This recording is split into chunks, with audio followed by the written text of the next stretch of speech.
আপোনাক অভিনন্দন জ্ঞাপন কৰিছোঁ আৰু এই বিগত দিনকেইটাৰ যিটো পৰিক্ৰমা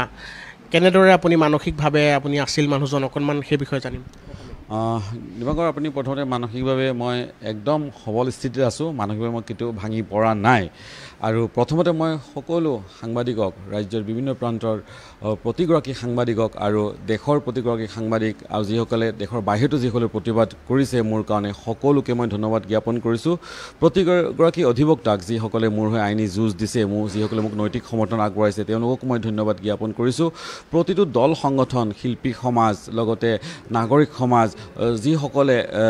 যাৰ কথা মোৰ এই মুহূৰ্তত হয়তো মনতো নপৰিব পাৰে জাষ্ট এই মুহূৰ্তত মই ওলাই আহিছোঁ যিহেতু সকলোকে মই ধন্যবাদ জ্ঞাপন কৰিছোঁ আৰু এটা কথাই ক'ম যে প্ৰশ্ন কৰাৰ অধিকাৰ সাংবাদিকৰ সেইটোৱেই মূল অধিকাৰ আমাৰ আৰু এই অধিকাৰ আমি সাব্যস্ত কৰি যাম আগন্তুক সময়তো প্ৰশ্নবোৰ আচলতে সেয়া যি প্ৰশ্ন ৰজাঘৰীয়াই বিশেষকৈ বেয়া পোৱা প্ৰশ্নবোৰ কৰিলেহে তেওঁলোকে বেয়া পায় গতিকে কিন্তু প্ৰশ্নবোৰ চলি থাকিব ৰাইজৰ কাৰণে আমি আচলতে আমাৰ নিজৰ প্ৰশ্ন নকৰোঁ ৰাইজৰ মনত যিবোৰ প্ৰশ্ন উত্থাপন হয় সেইবোৰ প্ৰশ্ন আমি কৰোঁ গতিকে প্ৰশ্ন কৰি যাম দীপাংকৰ সেইটোৱে আপুনি এইটো সংকল্প লৈছে এইটো আগৰ পৰাই আমাৰ প্ৰতিজনৰ আমাৰ সংকল্প আছে আমাৰ সাংবাদিক প্ৰতিগৰাকী সেই সংকল্প আছে ময়ো একে সংকল্পবদ্ধ যে প্ৰশ্ন কৰি যাম প্ৰশ্ন কেতিয়াও হেৰি নহ'ব ক'ৰবাত ভাবে নেকি আপোনাৰ ক'ৰবাত কিবা ভুল হৈ গৈছিল যাৰ বাবে আপুনি এইদৰে আইনী আবেষ্টনীৰ মাজত এইকেইটা দিন থাকিব লগা হ'ল নাই অলপমানো ক'তো ভুল হোৱা নাই আৰু ভুল নোহোৱাৰ বাবেই আদালতে মোক ন্যায় প্ৰদান কৰিছে দুটা নিশা জেলত কটাইছোঁ কাৰাগাৰত কটাইছোঁ হয় কিন্তু দুটা নিশাই মোক কটাব লগা নহ'লহেঁতেন আদালতৰ অৰ্ডাৰ নিৰ্দেশনা কপি আহি যিহেতু দেৰিকৈ ওলাইছিল সেই সময়ত বেইল বণ্ড জমা দিয়াটো সম্ভৱপৰ নাছিল সেইকাৰণে আদালতে আৰক্ষীৰ জিম্মাত মোক নিদি বা আৰক্ষীৰ জিম্মাত থকাৰ প্ৰয়োজনীয়তা বোধ নকৰি আদালতে তেওঁলোকৰ নিজৰ জিম্মাত মোক ৰাখিছে আৰু সেয়া হ'ল ন্যায় ব্যৱস্থাৰ যুঁজ বুলি ক'ব লাগিব আপোনাক যি ধৰণে প্ৰথম অৱস্থাত আটক কৰা হ'ল থানালৈ মতা হ'ল তাৰপিছত আটক কৰা হ'ল তাৰপিছত গ্ৰেপ্তাৰ কৰা হ'ল গোটেই প্ৰক্ৰিয়াটো যি ধৰণে আপোনাক লৈ আপোনাৰ ঘৰৰ তালাচী চলোৱা হ'ল এই ধৰণৰ গোটেই যিটো আৰক্ষীয়ে যি ধৰণে আপোনাক লৈ কৰিলে কি বুলি ভাবে আপুনি ক'ৰবাত কিবা ষড়যন্ত্ৰ আছে বুলি ভাবে নে আৰক্ষী কাৰোবাৰ হেঁচাত পৰি এনেধৰণৰ কৰিবলগীয়া হৈছিল বুলি ভাবে এটা প্ৰশ্ন কৰিব খুজিছোঁ যে আচলতে তদন্ত হ'ব লাগিছিল কাৰ বিৰুদ্ধে কি তদন্ত হৈছে কাৰ বিৰুদ্ধে এটা বিষয় আপোনালোকে জানি ভাল পাব আৰক্ষীয়ে তদন্ত কৰিছে ইটছ মষ্ট ৱেলকাম তদন্ত মই কৈছোঁ আৰু ভালকৈ তদন্ত কৰক কাৰণ কি হয় ৰাইজৰ মনত কিছুমান প্ৰশ্ন উত্থাপন হ'ব পাৰে সেই খোজা মাৰ যাব লাগিব কাৰণ প্ৰশ্ন গতিকে আৰক্ষীক 100% মই যি তদন্ত প্ৰক্ৰিয়াত মই সহযোগ আগবঢ়াইছোঁ যিহেতু আপোনালোকৰ প্ৰতিগৰাকী আৰক্ষীৰ লগত আপোনালোকৰ চা চিনাকি আছে পাণবজাৰ আৰক্ষীৰ যিকোনো এজন বিষয়াক আপোনালোকে সুধিলে আপোনালোকে গম পাব যে মই কি ধৰণে তেওঁলোকৰ তদন্ত প্ৰক্ৰিয়াত মই সহায় আগবঢ়াইছোঁ আৰু আৰক্ষীয়েও ক'ৰবাত নহয় ক'ৰবাত ইয়াৰ মাজতে বহুত ভাল আৰক্ষী আছে যিসকলে মোক নৈতিকভাৱে সমৰ্থন আগবঢ়াইছে তেওঁলোকৰ হাততো হয়তো উপায় নাছিল আপোনাক আৰক্ষীয়ে গ্ৰেপ্তাৰ কৰাৰ পিছত ৰাজ্যজুৰি যি ধৰণৰ প্ৰতিবাদৰ ঢৌ উঠিল সাংবাদিক মহলৰ মাজতে সীমাবদ্ধ নাথাকি দল সংগঠন সকলো উবৰি খাই পৰিল ৰাষ্ট্ৰীয় পৰ্যায়ত নতুন দিল্লী পৰ্যন্ত প্ৰতিবাদ হ'ল বিভিন্নজনে এই বিষয়টো লৈ চৰকাৰৰ সমালোচনা কৰিলে আপোচহীন সাংবাদিকতাক লৈ আজিৰ দিনত বহু আচলতে প্ৰশ্ন আছে বহুতে এই কথা কামটোৰ ক্ষেত্ৰত সেই ক্ষেত্ৰত আগবাঢ়ি আহিবলৈ কিন্তু বহুতৰ সাহস নাই আপুনি যি ধৰণে প্ৰশ্ন কৰিছিল এপেক্স বেংকৰ পৰিচালন সঞ্চালকগৰাকীক তাৰপিছত আপোনাক যি ধৰণে আৰক্ষীৰ আপোনাৰ বিৰুদ্ধে গোচৰ জাপি দিয়া হ'ল এই ক্ষেত্ৰত যিসকলে এতিয়াও আচলতে সেই বস্তুটো লৈ আজিৰ দিনত চৰকাৰৰ বিৰুদ্ধে মাত মাতিলেই আকৌ গ্ৰেপ্তাৰ হ'ব নেকি তেনেধৰণৰ এটা ভয় শংকা সোমাই পৰিছে আপোনাৰ গ্ৰেপ্তাৰৰ পিছত গতিকে আপুনি এই ক্ষেত্ৰত কি ভাবিছে কি দেখিছে আপুনি ভৱিষ্যত কেনেকুৱা হ'ব পাৰে বুলি ভাবে মোৰ এই ঘটনাটোৰ পাছত যি ধৰণে সাংবাদিক সমাজ একত্ৰিত হৈ যুঁজ দিলে ইয়ে প্ৰতীয়মান কৰে যে অসমৰ সাংবাদিকতা কিমান উন্নত কিমান ষড়যন্ত্ৰ কৰা হ'ল ভাগ কৰিবৰ কাৰণে কোনোবা পৰ্টেল সাংবাদিক বুলি কৈ যিহেতু এটা বিভাজন কৰিবৰ কাৰণে চেষ্টা কৰা হ'ল কিন্তু কোনো বিভাজন কামত নাহিল সেই বিভাজন কৰিবলৈ সক্ষম নহ'ল তেওঁলোক তাৰ পৰিৱৰ্তে সাংবাদিক সমাজ আৰু বেছি একত্ৰিত হৈছে আৰু বেছি একত্ৰিত হৈ তেওঁলোকে এই ন্যায়ৰ কাৰণে যুঁজ দিছে গতিকে অসমৰ সাংবাদিকতা সঁচাকৈ উন্নত আৰু এই ক্ষেত্ৰত কোনো দ্বিমত থাকিবই নোৱাৰে আৰু এই ঘটনাই আৰু অধিক একত্ৰিত কৰি তুলিলে সাংবাদিক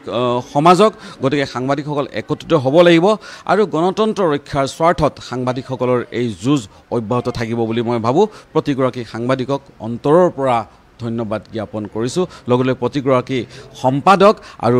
মালিক গোষ্ঠীৰ বা স্বত্বাধিকাৰীসকলকো মই এই ক্ষেত্ৰত প্ৰতিগৰাকী স্বত্বাধিকাৰীক মই ধন্যবাদ জ্ঞাপন কৰিছোঁ যে ইমান সহায় সহযোগিতা আৰু আগবঢ়ালে চৰকাৰী পক্ষই আপোনাক গ্ৰেপ্তাৰৰ পিছত প্ৰতিক্ৰিয়া প্ৰকাশ কৰিছিল আপোনাক লৈ বহুকেইটা বিশেষণ তেওঁলোকে দিছিল যে আপুনি দিলৱাৰ হুছেইন মজুমদাৰ এজন ডাম্পাৰ ব্যৱসায়ী দিলৱাৰ হুছেইন মজুমদাৰ এজন অধিবক্তা নে দিলৱাৰ হুছেইন মজুমদাৰ এজন সাংবাদিক এই বিষয়টো লৈ তেওঁলোকে বহু প্ৰশ্নৰ অৱতাৰণা কৰিছিল একে সময়তে এই আটাইকেইটা কাম কৰিব নোৱাৰে বুলি তেওঁলোকে যুক্তি দিছিল আপোনাৰ এই ক্ষেত্ৰত কেনেকুৱা ধৰণৰ প্ৰতিক্ৰিয়া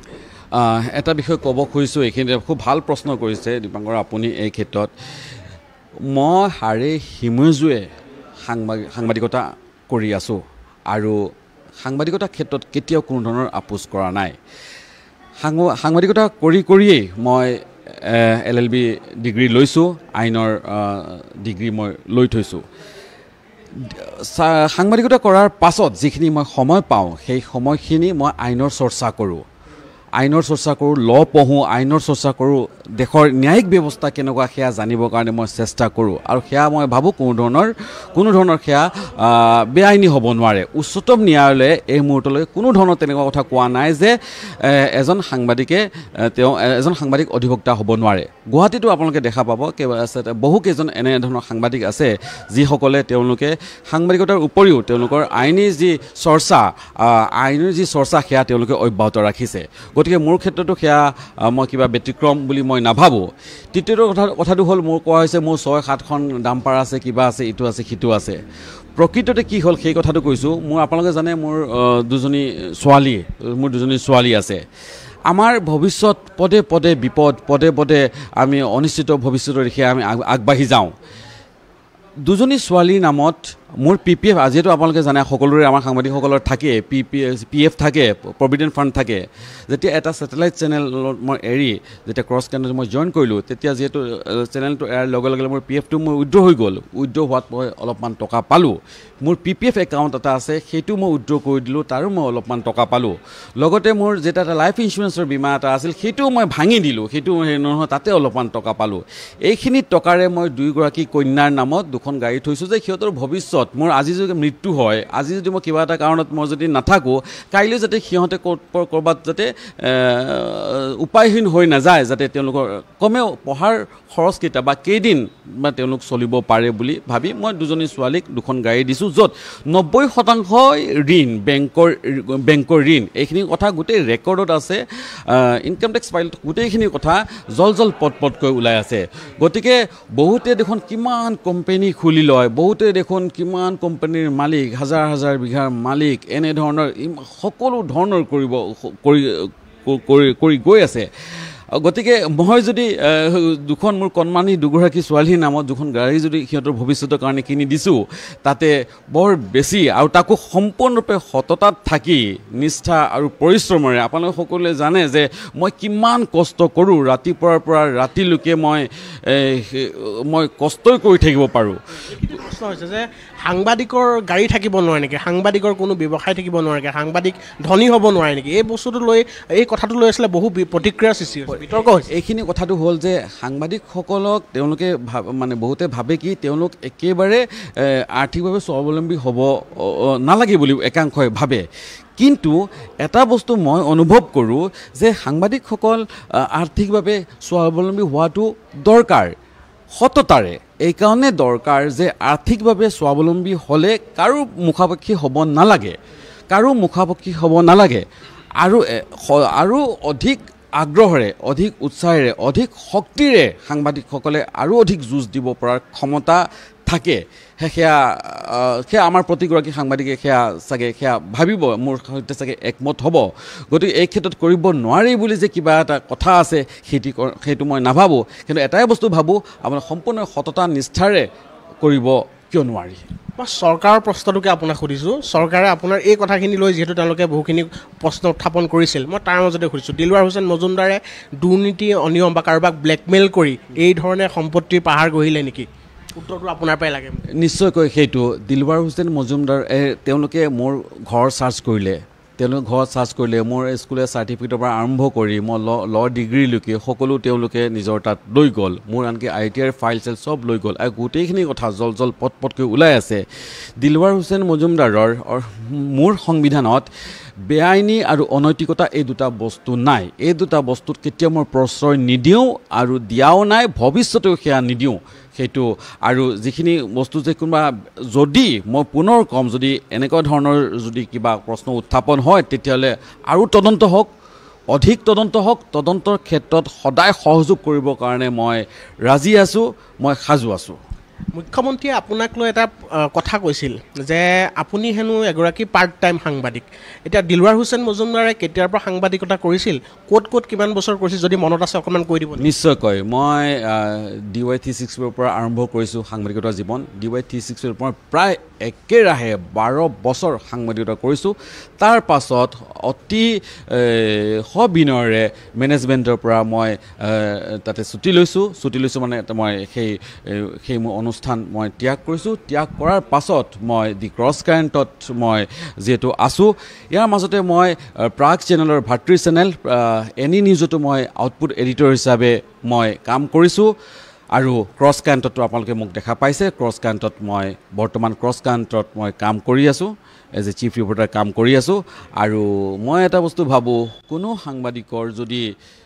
অকণমান যদি কিবা যদি বেয়া থাকিলেহেঁতেন তেতিয়াহ'লে আমাৰ নিচিনা এটা আমাৰ সংবাদ মাধ্যমৰ নিচিনা এটা সংবাদ মাধ্যমত কাম কৰাটো যি সংবাদ মাধ্যম চৰকাৰৰ মূৰৰ কামনি হৈ থিয় দি যায় কাৰণ কি প্ৰতিটো যি বেয়া দিশ সেয়া আমি সমালোচনা কৰি উদঙাই দিওঁ সেয়া কিন্তু সম্ভৱ নহ'লেহেঁতেন সেয়া এইকাৰণে অকল সম্ভৱপৰ কাৰণ ইয়াতে কোনো বেমেজালি নাই কোনো দুৰ্নীতি নাই কোনো ধৰণৰ পৃষ্ঠপোষকতা নাই আপোনাৰ যিটো কৰ্ম ইতিবৃত্ত যিটো আপোনাৰ ৱৰ্ক হিষ্ট্ৰী যদি চোৱা যায় আপুনি যি ধৰণে প্ৰশ্ন কৰে ৰাজনৈতিক নেতাসকলক শাসক পক্ষৰ হওক বা বিৰোধীকে হওক বিভিন্ন আপুনি ৰাজনৈতিক সাংবাদিক হিচাপে বেছি আপুনি ব্যস্ত হৈ থাকে জড়িত হৈ থাকে গতিকে আপুনি সেই যি প্ৰশ্নসমূহ কৰে সেই প্ৰশ্নসমূহ তেওঁলোকৰ স্বাভাৱিকতে হজম নহয় গতিকে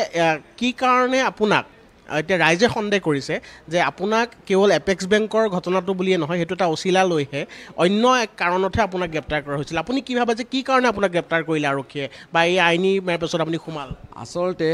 মোক গ্ৰেপ্তাৰ কৰি বাকী সকলো সাংবাদিকক এক প্ৰকাৰ ভয় খুৱাবৰ কাৰণে চেষ্টা কৰা হৈছিল যাতে আপোনালোকে একো দেখিলে মাত নিদিব কিন্তু তাতে সফল নহ'ল মোক কেৱল এইটো কাৰণে টাৰ্গেট কৰা হৈছে যাতে মোক টাৰ্গেট কৰিলে মোকো বন্ধ কৰা হ'ব মোৰ লগতে সকলোকে এক ভয় দেখুৱাব তেওঁলোকে হয়তো বিচাৰিছে য'ত তেওঁলোক সম্পূৰ্ণৰূপে বিফল হৈছে আৰু সাংবাদিকসকলে ভয় খোৱা নাই তাৰ পৰিৱৰ্তে আৰু বেছি একত্ৰিত হৈ শক্তিশালীভাৱে তেওঁলোকে যুঁজ দিছে মই শেষ কৰিম